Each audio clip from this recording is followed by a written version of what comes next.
Hey guys, it's Morgan. Finally coming back to you with a weekly Shlog. It has been way too long, and I am super sorry, but we have been so busy with the 2023, also the Adam Does Dirt Bikes Hawaii bike, and honestly, it's been winter and been relatively slow, so I've been sending all the real work to Zach anyway. So I have not had a whole bunch of stuff coming up on the lift, but that is changing. It's getting warmer outside. We're moving. It is February 8th. Things are warming up. People are getting excited about riding. Bikes are starting to roll in. So I am going to bring back the Shlog because you know what? It's just time anyway. So I'm probably going to be showing you some stuff on Adam's bike and maybe even the 23, but we're going to go back to Shlog style videos. If that sounds awesome, if you are excited like I am, tell your friends about it. Subscribe to the channel if you haven't. Give us a big thumbs up because that makes a big difference. And yeah, let's do this.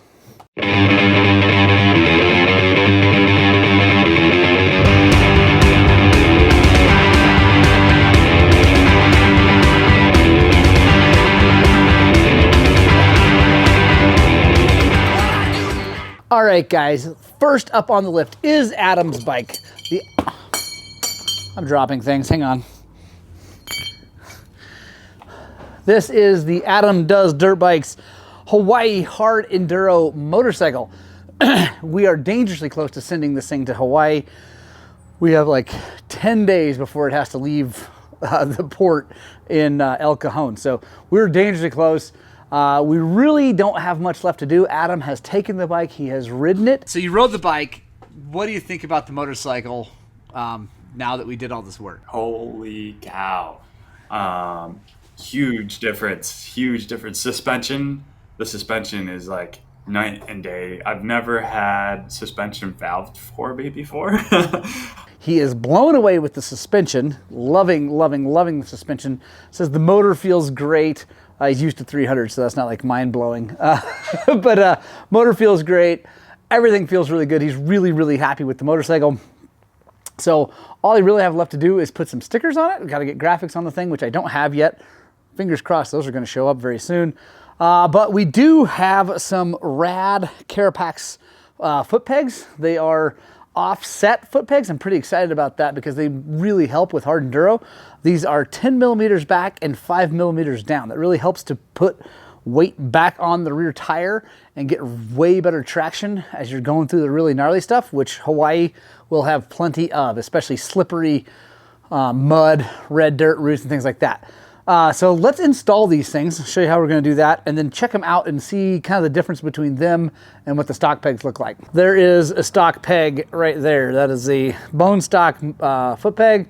Now, if we line this up, it's not exact, but you can see what 10 millimeters looks like that way. And then down, we're going to be able to see once we mount it up. So let's undo this and mount those things on. All right, guys, I'm going to go with some different pins. I use the pins that have the bolt on that screws on, and I really like those a lot.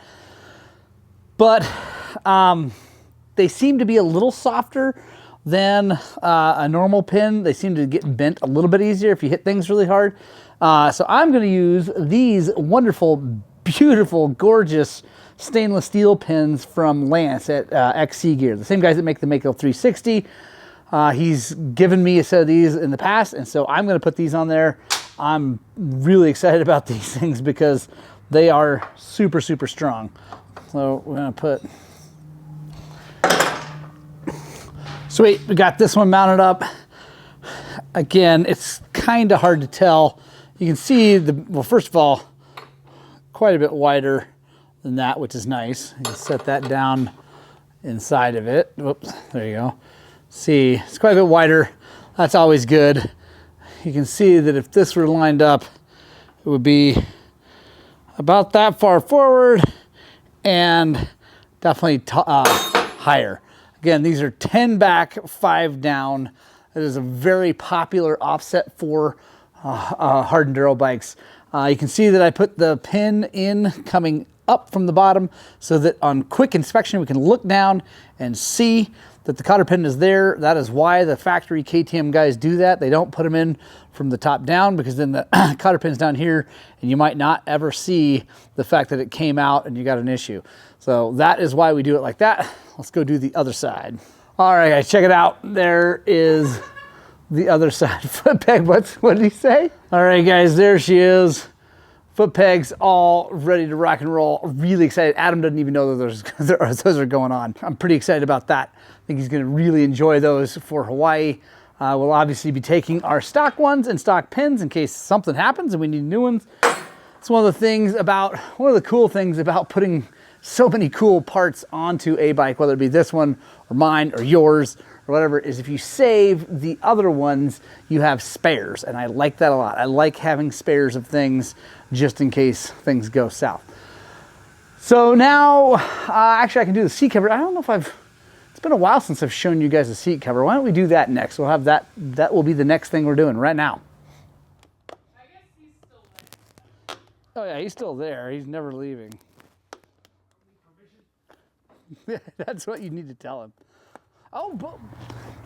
All right, guys, after you get all those staples out, that's the worst part of this job.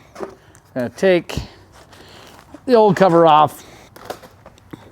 Check, make sure everything's okay. This seat foam isn't perfect. That cut was right there. You can see it's molded, or not molded, but falling apart a little bit. It'll be just fine though. Pull out our new seat cover. And I always like to test fit them first, because I can't tell you how many times I've opened up a package, it says the right year, right model, everything, and it's wrong. So let's make sure we're at least super close.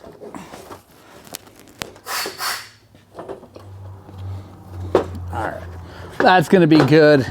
It should be bouncy tight like that, because we're gonna reef down on this. And we want it to get peace out. Here you go. All right, it's gonna work. Now I'm gonna go get our staple gun. We have a pneumatic one that uses air. It's so nice. You can definitely do it with a squeeze style. It's just a pain. All right, guys, so we know it's gonna work. Now I like to anchor the front and the back.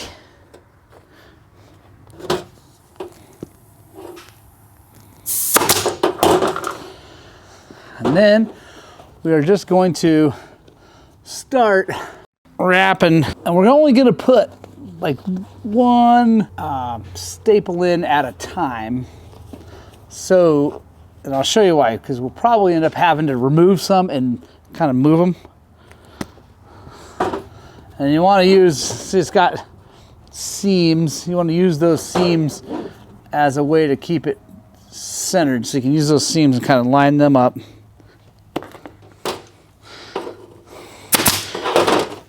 You can see here, guys, so we got that seam right there. So on this side, I'm gonna take that seam and make sure it ends up also on the edge.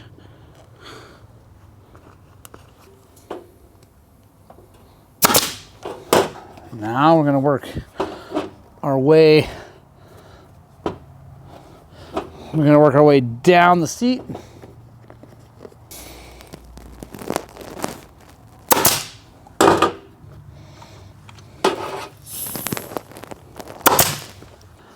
You can see it's already holding the mold of the seat pretty darn well.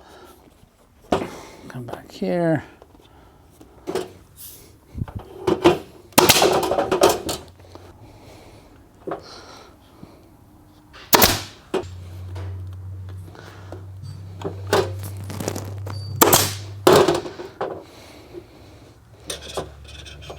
Looking pretty good, but we can definitely get a little bit tighter up here, so we're just gonna roll like that.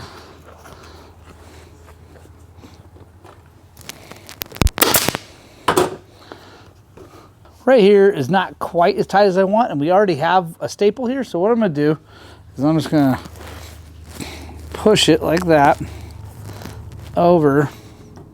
And you can see it's bowing out over that. It's okay. We're just gonna go to the side of it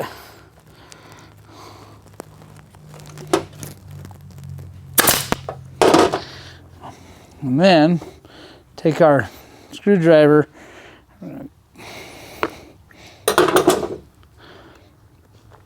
pull that out. Now we're going to roll this over even tighter. All right, that is looking really good. I'm actually really happy with that. So now, obviously, only have a few staples in here. We're just going to kind of go around and just evenly put them all the way around so that it holds the thing really secure. If there's any little spots we can stretch a little tighter, we will. But generally, we're just kind of tacking.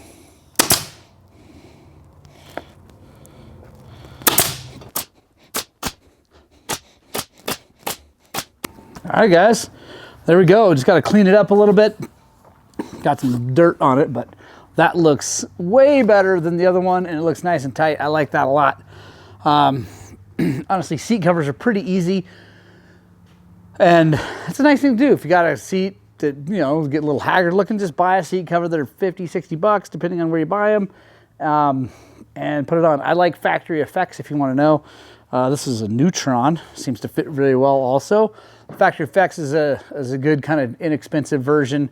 You can go with Seat Concepts. They'll sell you a cover and foam for your seat, which is like really, really, really nice and really comfy, but pretty pricey. Anyway, this is pretty awesome. On to the next job. Okay, now let go. Okay, guys, so something is happening here that rarely happens in today's day and age. There are teenagers actually doing work. It does take 3 to do the work of 1. See? And This is what happens when you have high schoolers doing the job. high schoolers attempting pitifully to change a tire, but I'm not gonna give them a hand because they have to learn.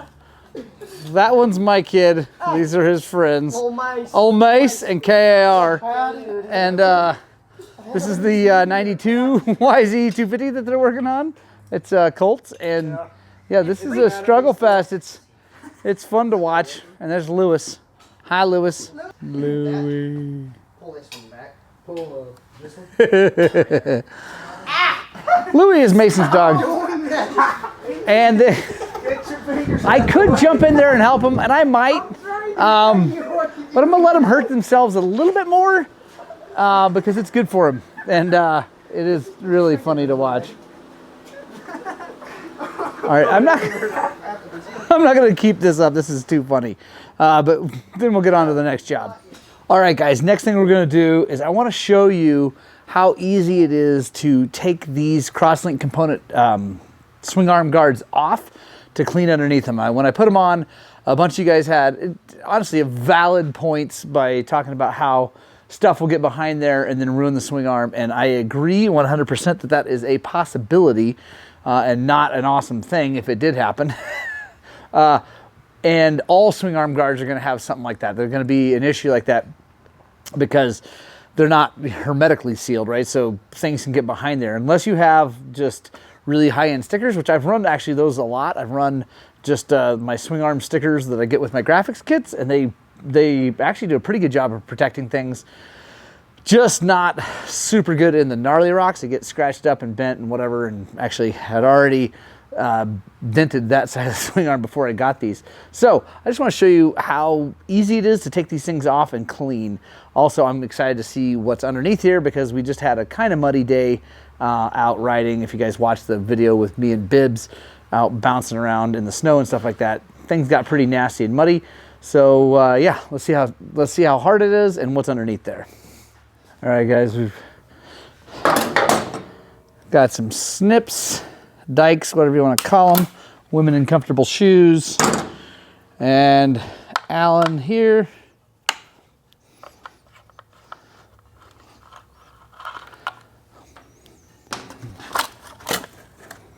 Boom, just like that, they're off. And look, you guys are right, there is stuff behind there.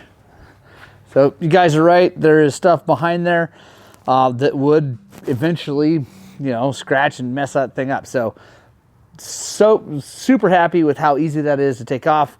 Let's get this cleaned up, get that cleaned up, and then we'll reinstall. Other thing I wanted to show you guys is this scratch right here is coming from right here, that thing is hitting. So right in here, that's where it ends.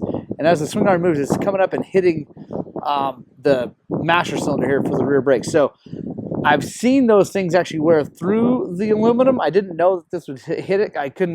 I probably should have bounced up and down and taken the shock. Anyway, whatever. That's no big deal. So that might be the first anyway, whatever, for the video. Anyway, keep a counter. I'll try to keep a counter too. It'll be fun. So what I'm going to do is I'm actually just going to probably, I think I'm just going to cut this off. Just real, you know, be kind of, well, I don't know. I don't really want to cut it off because I don't want to take away the structural integrity of this. So I might leave it. I might just grind that down and clean it up a little bit. And hopefully that's enough self-clearancing that it won't keep rubbing, but I'll have to keep an eye on it. So I'm going to start by just taking this on there like that.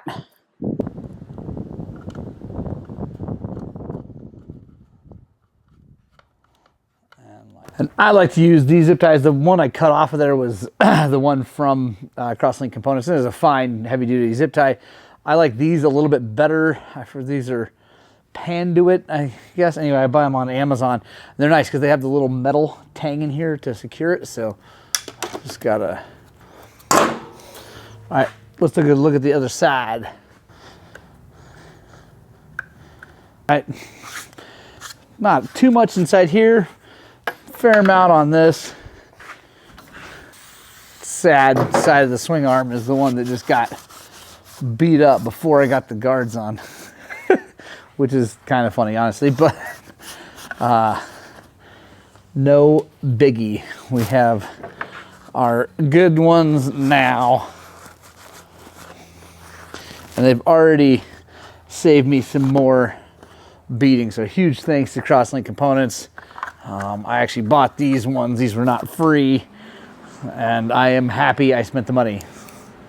You know, they're not inexpensive at all, but they're made here in the U.S. by two awesome guys who actually race motorcycles and are really fast, actually. They do hard enduro. They're really cool guys. I'm super happy to support them, and I think it is a way better product than all the other ones. There we go, guys. That was super easy and very, very happy with these. Let me show you this. You can see this thing has already taken some pretty big hits right there. So again, thank you Crosslink Components for that. I am stoked on those. All right, so let's get on to the next job. Hey guys, real quick, I just finished shooting a video showing the install on this new Acerbis chain guide. I'm pretty excited about it. Make sure you check out that video. We also did some other cool stuff on that. Check that stuff out. Subscribe to the channel. It's pretty awesome. There's gonna be reviews and stuff coming. All right, guys, next job for me is valving this Explorer shock from Chris Zacek, I don't know. Sorry, Chris, I don't know how to pronounce your last name. I do know how to spell it, Z-A-J-E-C. Thank you very much for this opportunity. We're gonna valve this sucker. I will kind of bring you guys in on that because it seems like you like those videos. It is just the Shlog, so we're not gonna go super deep, but I will kind of give you an idea of what's going on. All right, so this has the OEM bladder. Let's just see what this oil looks like. Disgusting would be my belief, and definitely some foam. Not a ton, but it's got some foam in it. It also really stinks, and I have no idea what all that black stuff is. Remove. Holy crap, this is gross. So we got some serious cleaning to do now, way more than normal. I'm gonna turn you guys off and get after that. Whew. All right, guys, we got her all clean in the ultrasonic. Now we're gonna blast her off here. Really good with brake cleaner before we take it all apart. It's just, man, I've honestly never seen that weird black stuff come out of a shock, but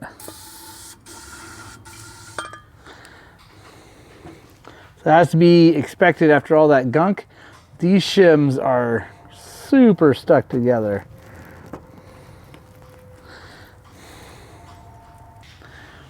And this is the bottom out control, which we don't always valve, but we are on this setup.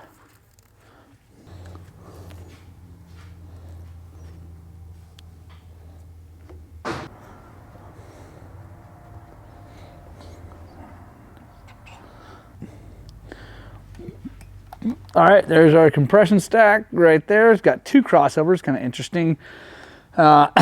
Rebound stack and bottom out stack. So I've done other videos showing a little bit more in depth kind of what all's going on here, but basically these shims and the way they flex and how stiff they are and like the thickness and how they're ramped up and down, whatever, it controls your compression. So how quickly the wheel comes up.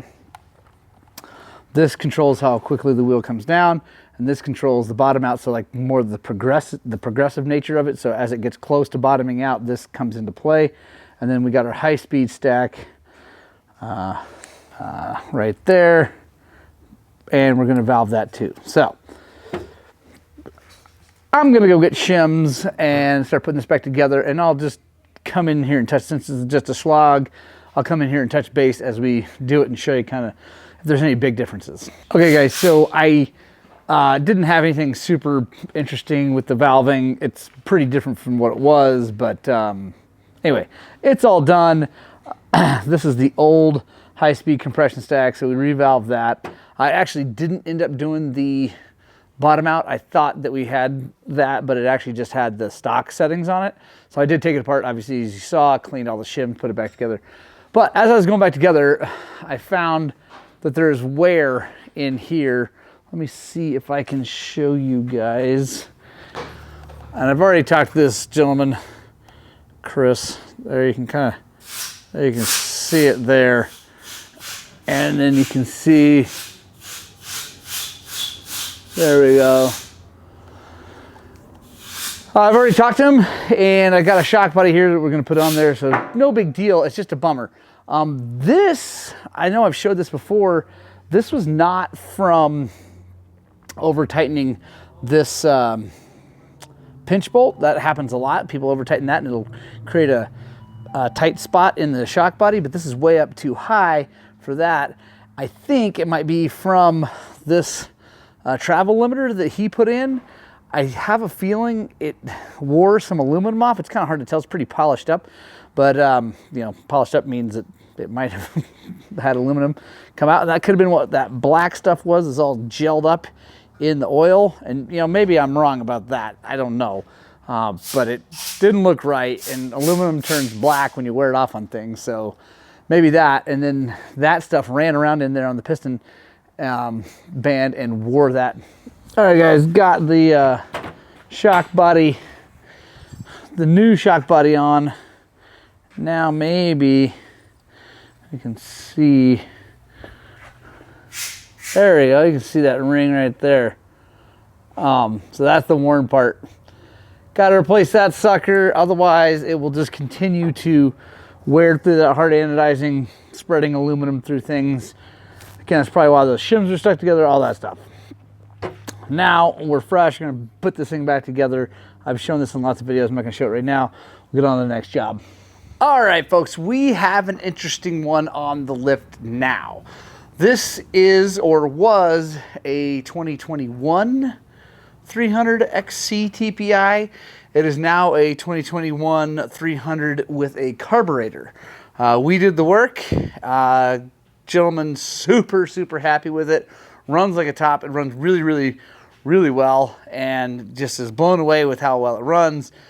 But we got a little bit of a problem, and it's a weird one. So maybe you guys can comment below. First of all, if you like know what's wrong, or if it just wants to be a guess, because we are going to get to the bottom of it. But if you start and ride this bike every 5 or 6 days or under, so you know, just regularly start it and run it. It runs perfectly, it's great, all that good stuff. If you let it sit for, I think it's 7 days or 8 days. I forget. He's been calculating this. It won't start. Like, it will not start with the button. He doesn't have a Kickstarter, so you know, we haven't gone down that path. So we've got to figure out what's going on, because once it starts, it runs and runs and runs. It's awesome. He's not afraid at all to take it way out in the middle of the desert, kill it, start right. It always fires right back up. Again, it starts, if you start it 3 days later, it starts just fine. So we got to figure out what's going on. It's a weird one. I am definitely not even 100% sure where to start. I think I am going to start with the carburetor, because he thinks it's maybe a carburetor problem, because I don't know. So I'm going to start by taking a seat and tank off and digging in. I got to figure out, it did, I think, start recently, so I don't want to hit the button and have it fire up, because he's like, if you get that thing started, you're going to have to wait over a week before it won't start again. So let's take some stuff off of it. I want to check the spark, make sure that's good, because we did, to switch this thing over to a carburetor, we had to do flywheel, stator, wiring harness, ECU, everything. And I don't know why waiting a while would make the thing like not spark, but then it would, I don't know. So let's get in here and let's figure this out. This is a weird one. Should be kind of fun. Walk you guys through everything we're looking at here. So first things first, I was like, let's check the wires. It turns over fine, so it's not like an issue with it turning over, but just always check this kind of stuff and make sure there's nothing loose or doing something weird. You never know. Oh, that's just the map switch. So it's either hot map or not, like for, so yeah. The right way to do that without the map switch, just loop it back into itself. Or unplug it, because it just, that's how it chooses maps, is whether it's touching or not touching. So I think it was in there. I must have pulled it.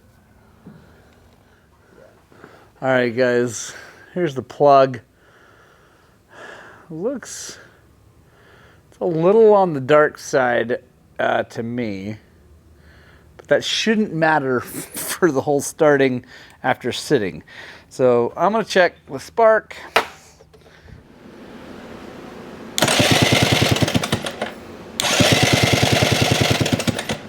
Hey, this is Morgan calling for Roland. Just calling to Roland. I want to ask you a couple more questions about your bike. Give me a ring at 970-240-2197. Thanks, man. Trying to open. He's like, give it. Yeah. All right, guys. So I just talked to the owner, and I was a little bit concerned that he had started it recently, and so I didn't want to try starting it and have it start and then just do his thing. So it has not started recently. I checked the spark. It is sparking. As you saw, the plugs. So I'm going to put this plug back in. Try to start it. Honestly, I'm kind of hoping it doesn't start so that we're not like, hey, there's nothing wrong with your bike. Then the next thing I'm gonna do is go get a new plug, put it in there, and see if it fires right up. So let's put this one back in and we'll go down the road. And guys, just so you know, the gas was on when it came in, so it's not like the thing's been sitting with it off, and the float bowl should have plenty of gas in it. I think I'll check the drain just to make sure. All right, guys, here we go. All we do is new plug. Nothing.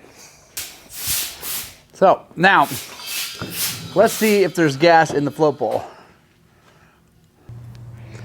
There's definitely some gas in the float bowl.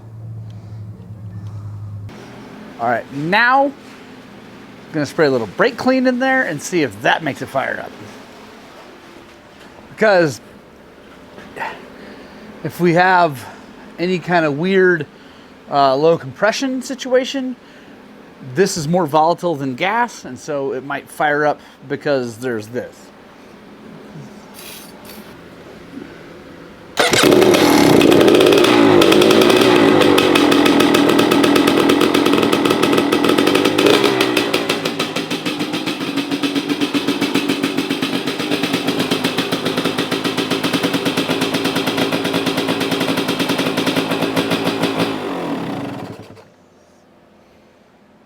All right, so that is super interesting.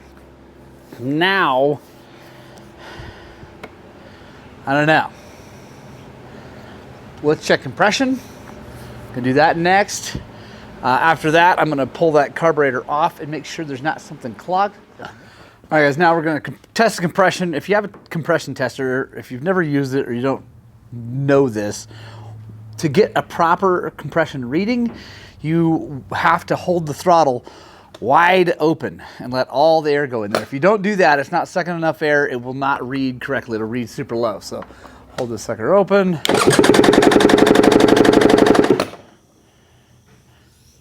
Yeah, plenty of compression. So it's about 180, which is more than enough.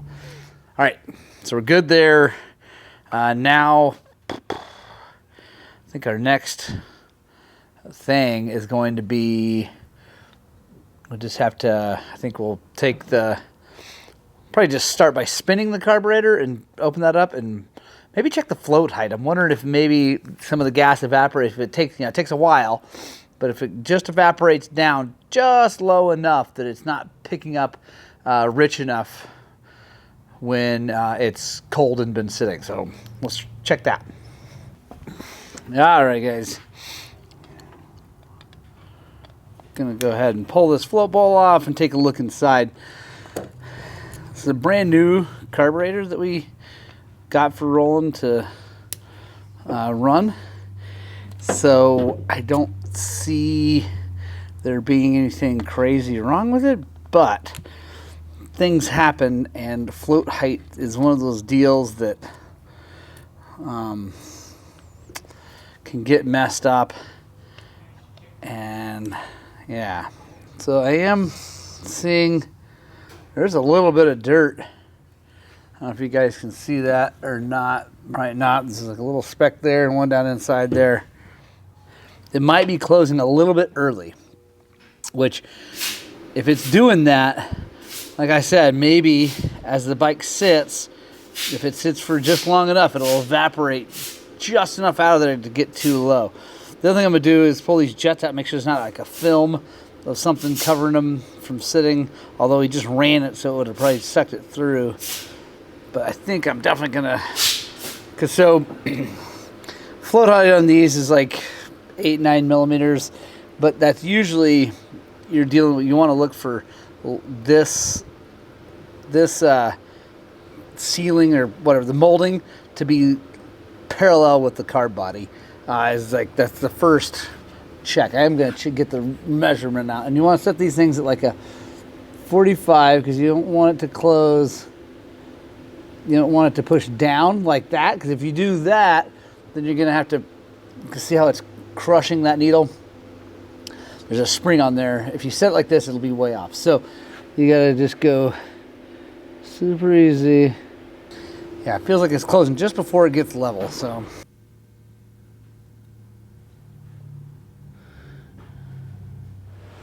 all right, guys, so we got the carburetor all mounted back up. The other thing I did, besides cleaning everything, is I put a fuel filter on. We didn't really feel like we needed to do that. This is a brand new tank with a brand new petcock with a filter on it anyway.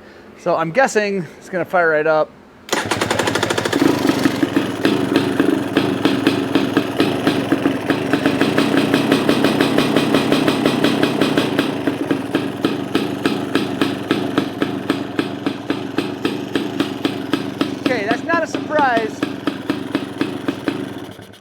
Considering what Roland was saying before. So I guess now we just have to wait. So that means you guys have to subscribe to the channel so that you know what happens with this. I'm gonna have to let it sit for a week. I'm gonna put it all back together, go park it in the other side of the shop. But you guys have to subscribe if you want to know what happens with this thing. And then we'll just get on to the next job.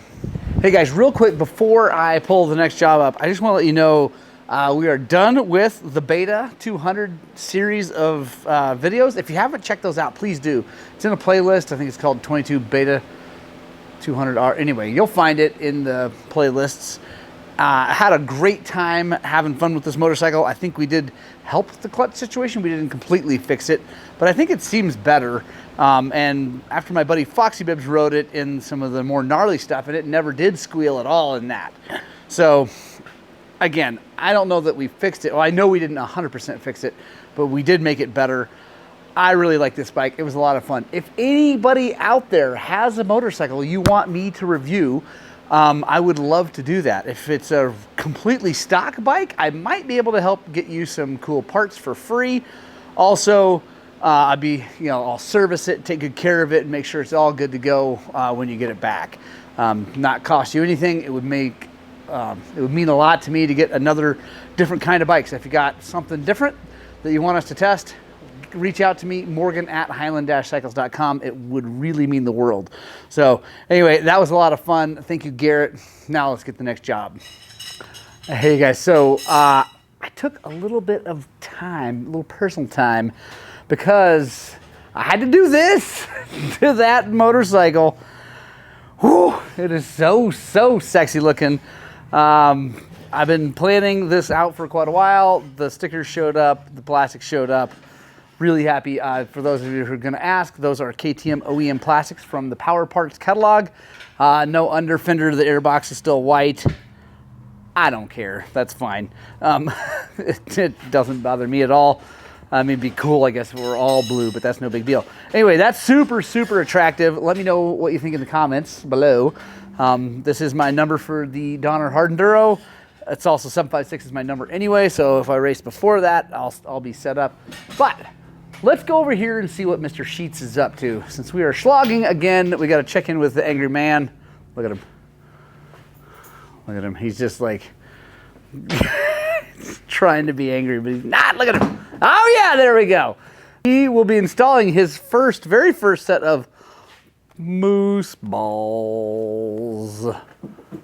Whoa. And yeah, I think he's probably more excited than he should be about it. But this will be good. We'll just kind of document him struggling through. I think it'll probably do okay.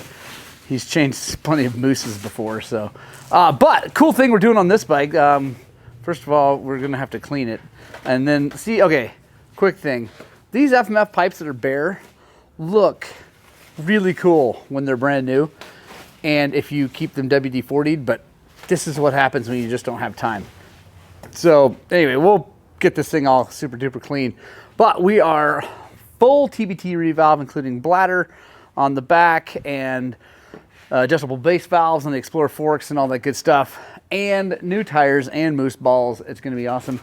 And over here, Mr. Sheets' world, this is the third 500 EXC that he's doing a top end on. We had a gentleman and his buddies bring their bikes over. They all have the exact same 500, same year and everything, and they're just putting top ends on them preventatively. I think they have 4 skrillion hours on them. I don't know, but they all are in great shape, so we're doing that. And then one of them has a 350 also, so things are picking up. It's turning into spring very quickly here. But yeah, let's just peek in. See, watch, look at him. Lube the ball. All right, Zach's got all the balls in the wheel, and so he's got 2 left over, and you can see the gap right there. And if you guys watched my video, I had a gap left also when I mounted my rear, and so I think there's 2 left in the box. I'm pretty sure I remember when I did it like this, you can tell that that is like spread super wide, that when we mount that thing up on the rim over there, it's going to close that gap, and then as this guy runs it, they're going to mold and move and mush and whatever. I think they're going to be just fine. So we're going to mount them up, and if they're not, we'll just make Zach take it back off and do it again. But I think it's going to be fun. Boom! It's a Christmas miracle. Zach got it done. We're so proud of him. But actually, check that out. So that bead, even like with that gap, you can see the bead seated all the way around. No problem. This gentleman has a valve stem in here, so if you need to, you can put air in it, but you definitely don't need to with this one. That's seated just fine. I'm really liking the mousse balls very much. Again, happy about that. Thing looks awesome. Let me know what you guys think. All right, guys, we're going to finish up this week's Shlog by announcing that I'm really excited. We have this wonderful 2023, I think, 23 or 22 300 XCW TPI that we're going to be installing all of the cool stuff we got from Takomoto Co. Please go to takomoto.co and check out all of their cool stuff they have. I really like the whole, the fuel transfer kit / tester. Anyway, that thing is awesome. They sent us a full dual sport, like streetable kind of kit for this thing, and I'm going to be installing it. I'm really excited about that. Probably not going to be, I'll probably have little bits on the Shlog, and then I'm going to do in-depth videos on it just so we can show really close on it. But like I said, that's the end of this week's Shlog. Thank you guys so much for joining me. Thank you for sticking around through all of the 2023 stuff and the beta stuff and the review stuff. And anyway, I know a lot of you guys are here for the Shlogs. I'm back. We're going to do them. We're getting busy enough that I have tons of crazy other work going on. I love you. I hope that what we're doing is inspiring you guys to work on, but more importantly, get out and ride your dirt bikes!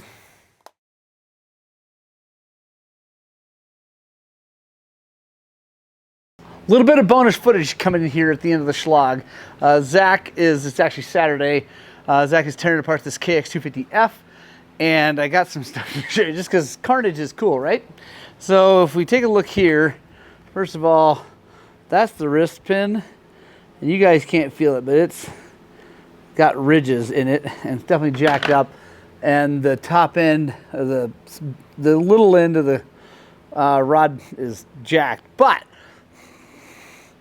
that kind of stuff happens, whatever. Things get old, things get low on oil. It's pretty often. But here is the cool stuff. I don't know how well you guys are going to be able to see this. There we go. If you look right down in there, it's all chewed up. There, oh, there. You can see it's all super chewed up. It's because someone put the wrong base washers. These do not fit like they're supposed to fit. And they were jumping around in there, chewing the crap out of this head. Mainly just right there. So, not sure who did it. Doesn't matter who did it. It was done. And now, honestly, I doubt we're going to fix it. My guess is this gentleman's going to bail on fixing this thing because this is going to be nuts expensive, and it's not. There's lots of other things going on with this bike. So, quick little, I don't know, learning moment. Like, one of the reasons I try to talk people out of fixing some of these things, like, obviously we would stand to make a bunch of money if we do all this motor work, and it would make us happy. We'd build them a really, really good motor and all that stuff. But that is not where it would end. In the little TikTok, or not TikTok, but little short I did here on YouTube where I talked about if you bring in a thing with a leaky carburetor and we find a rod knot, this is one of those things on the extreme side. So we could fix this motor, completely rebuild it, it'd be perfect. But then we would walk around and we would find most likely a leaky shock seal, a leaky fork seal, wheel bearings that are no good, chain sprockets that needs to be replaced, steering head bearings that are no good, torn air boot, for instance. These are not all things that are wrong with this specific bike, but it is what happens. Like here we go, tire. It's on and on and on a bike like this, and unless you want to hand us, in this situation, like $5,000, and we'll give you back any change, it's just not worth doing all the work. So anyway, a little bit of bonus content for you punk rock club guys. I love you. Take care.